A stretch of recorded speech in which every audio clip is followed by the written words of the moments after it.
वक्फ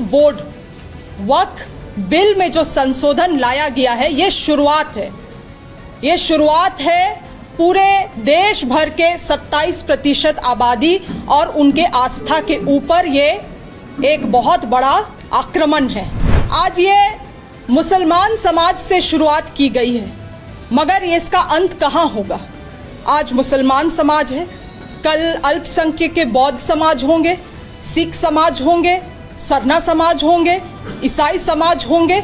आज जिस समाज को आप लगातार उनके धार्मिक आस्था को आप चोट पहुंचाते हैं, आप उनको मुगलों का वंशज कहते हैं, आपके नेता लगातार उनके समाज को गाली देते हैं और आदिवासियों का सरना, मसना, हड़गड़ी सारे जमीन को, गैर मजूरा आम जमीन को इन लोगों ने लैंड बैंक में डालने का काम किया अपने पूंजीपति दोस्तों को लाभ पहुंचाने के लिए, और लगभग 201 से अधिक MOU साइन किए गए। ऐसे लोग रहते हैं जो कि उन धर्मों का पालन करते हैं जो आज के दिन में अल्पसंख्यक धर्म के कैटेगरी में आते हैं, चाहे वो बौद्ध धर्म के लोग हो, मुस्लिम धर्म के लोग हो, सिख धर्म के लोग हो, ईसाई धर्म के लोग हो, या अगर सरना धर्म कोड भी लागू हो जाए तो सरना धर्म के भी लोग हो। और ये सभी कुल मिला के 27% आबादी है पूरे देश भर की। आज जो वक्फ बिल में जो संशोधन लाया गया है, ये शुरुआत है पूरे देश भर के 27% आबादी और उनके आस्था के ऊपर ये एक बहुत बड़ा आक्रमण है। ये वक्फ बिल में जो संशोधन लाया गया है, आज ये मुसलमान समाज से शुरुआत की गई है, मगर इसका अंत कहाँ होगा? आज मुसलमान समाज है, कल अल्पसंख्यक के बौद्ध समाज होंगे, सिख समाज होंगे, सरना समाज होंगे, ईसाई समाज होंगे। इस तरह से आप देखेंगे तो संविधान में इन धर्मों को अपने प्रॉपर्टीज को एडमिनिस्टर करने के लिए, अपने इंस्टीट्यूशन को एडमिनिस्टर करने के लिए और अपने धर्म का प्रचार प्रसार करने के लिए कई सारे मौलिक अधिकार दिए गए हैं। चाहे संविधान का हम आर्टिकल 14 का बात कर ले, आर्टिकल 25 का बात कर ले, आर्टिकल 26, आर्टिकल 30, ये सभी मौलिक अधिकार अल्पसंख्यक धर्मों को यहाँ पे इस देश में दिया गया है ताकि वो अपने तरीके से अपने धर्म का पर्सनल लॉज के तहत प्रोटेक्शन कर सके। और आज मुस्लिम धर्म से शुरुआत की गई है वक्फ बोर्ड में संशोधन लाके, और आगे आप देखेंगे, हम लोग जरूर चीज को हम लोग अनुभव करेंगे कि इस तरह का खेल हर एक अल्पसंख्यक के साथ इस देश में होने वाला है। ये जो राज्यसभा और लोकसभा में डिस्कशन के तहत इस बिल को लाया गया, ये सरासर एक नैरेटिव गढ़ने का प्रयास था। बीजेपी ने बहुत सारे ऐसे नियमों को, ऐसे बिल्स को पारित किया है पार्लियामेंट से जिसमें आज तक डिस्कशन तक नहीं हुआ, मगर 8-8 घंटे चले हैं डिस्कशन लोकसभा में, राज्यसभा में। पहली बार हम लोगों ने देखा है कि पार्लियामेंट रात के 1 बजे तक कार्य चला है। ये नैरेटिव गढ़ने का प्रयास है। हम लोगों को समझना होगा कि बीजेपी का कंटेंट क्या है और इंटेंट क्या है। कंटेंट जो ये लोग दिखा रहे हैं मीडिया में, समाज में, और इंटेंट आज वो है जो हम लोग यहाँ से खुलासा करने वाले हैं। इन लोगों ने केवल और केवल झूठ परोसा है इस नैरेटिव के माध्यम से। वक्फ बिल में जो संशोधन लाए हैं ये लोग, इसका पहला कारण ये लोग बोलते हैं कि अल्पसंख्यक समाज का, मुस्लिम समाज का उत्थान करना चाह रहे ये लोग। आज देश में मुझे नहीं लगता है कोई ऐसा मुसलमान है जिसको आप पूछेंगे कि बीजेपी आपका हितैषी है या नहीं, तो वो क्या जवाब देगा, ये आप भी, मीडिया बंधु भी इस बात को जानते हैं।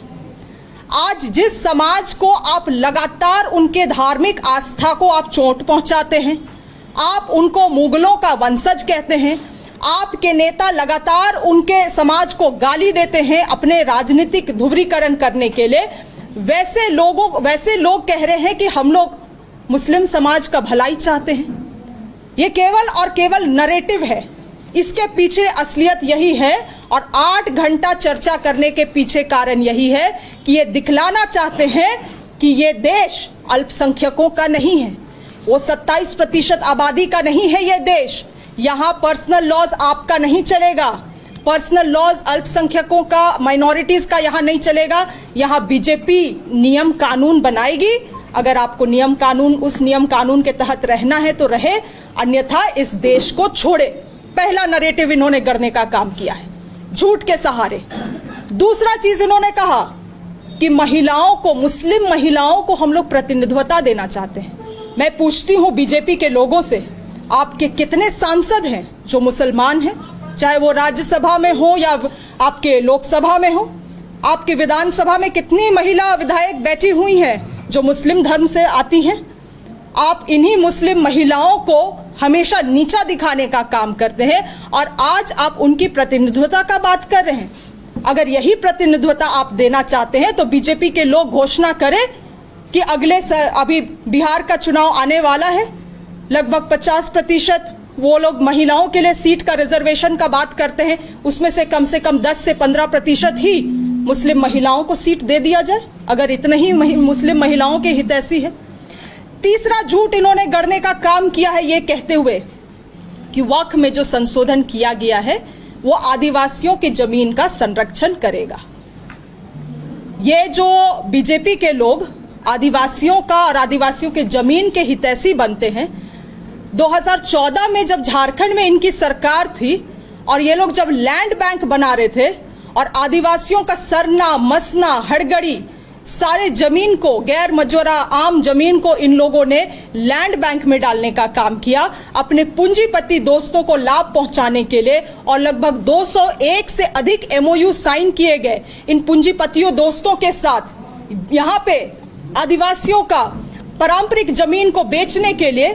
तब इन लोगों का आदिवासियों के प्रति हमदर्दी कहाँ था?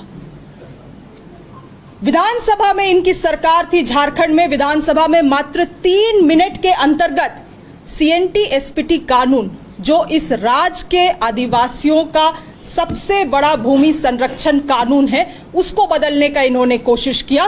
तब इनको आदिवासी का जमीन का याद नहीं आया, आदिवासियों का इनको याद नहीं आया। 2014 में लैंड डिजिटलाइजेशन लाके सभी आदिवासियों का जमीन नहीं, पूरे झारखंड भर का जमीन को जो डिजिटलाइजेशन करने का कोशिश किया गया, आज आप देखेंगे यही कारण है कि हमारे गांव के लोग अपना जमीन का रसीद ले लेके एक इस अंचल से दूसरे अंचल कार्यालय से जिला कार्यालय घूमते हैं अपने जमीन में संशोधन, अपने भूमि में करेक्शन करवाने के लिए, क्योंकि गलत तरीके से डिजिटलाइजेशन कर दिया गया है। और आज डिजिटलाइजेशन के कारण, लैंड डिजिटलाइजेशन के कारण दिल्ली, बंबई और गुजरात में बैठे हुए लोग देख सकते हैं कि यहाँ पे आदिवासी का जमीन कहाँ पे कितना जमीन है और यहाँ पे सारा जमीन बंदरबाट हो रहा है। किसका करतूत है ये? किसका काला करतूत? बीजेपी के काला करतूत है ये। इसके अलावे ये लोग इतना आदिवासी के जमीन का हितैषी बन गया है अचानक से, जब वन संरक्षण अधिनियम में जब ग्राम सभा का प्राथमिकता को खत्म कर दिया गया और वही समय था कि जब बिल में कोई डिस्कशन नहीं हुआ लोकसभा में, हो हंगामा के बीच में इन्होंने उस कानून को पारित कर दिया जहां पे वन संरक्षण अधिनियम में ग्राम सभा का प्राथमिकता को हटा दिया गया है, आदिवासियों के अधिकार को हटा दिया गया है। तब बीजेपी के लोगों को आदिवासियों का ध्यान नहीं आया। ये केवल और केवल अपने जो हार है, 2019 का हार झारखंड राज्य में और 2024 का हार इस झारखंड राज्य में, उस हार से ये लोग तिल मिला गए हैं और यहाँ पे पोलराइजेशन करने का कोशिश कर रहे हैं, पोलराइजेशन। और आप देखेंगे इनके जो बड़े लीडर्स हैं जो प्रेस कॉन्फ्रेंस करते हैं, वो भी कागज से पढ़ के बोलते हैं। वो कागज कहाँ से आता है मैं आपको बतलाती हूँ। वो कागज इनके नागपुर हेडक्वार्टर से आता है, प्रिंटेड आता है। क्या बोलना है इनको, वहां के नागपुर के हेडक्वार्टर के लोग इनको बताते हैं। इनको यहाँ के लोगों से, यहाँ के आदिवासियों से, यहाँ के अल्पसंख्यकों से, यहाँ के दलितों से इनका ना कोई लगाव था और ना आगे लगाव है। इसीलिए मैं यहाँ से बीजेपी के लोगों को यही कहना चाहती हूँ कि आदिवासियों का हितैषी बनना बंद करें। ये लोग केवल और केवल झूठ और भ्रम फैला के अपने काले करतूत पे ये लोग पर्दा डालना चाहते हैं और लोगों के मन से, आदिवासियों के मन से वो सब चीज़ों को निकालने की कोशिश कर रहे हैं ये लोग, जो इनके समय में इन लोगों ने आदिवासियों में डिस्ट्रक्शन और डैमेज जो लाया था उसका भरपाई ये लोग अब कर रहे हैं, इस तरह से भ्रम फैला के।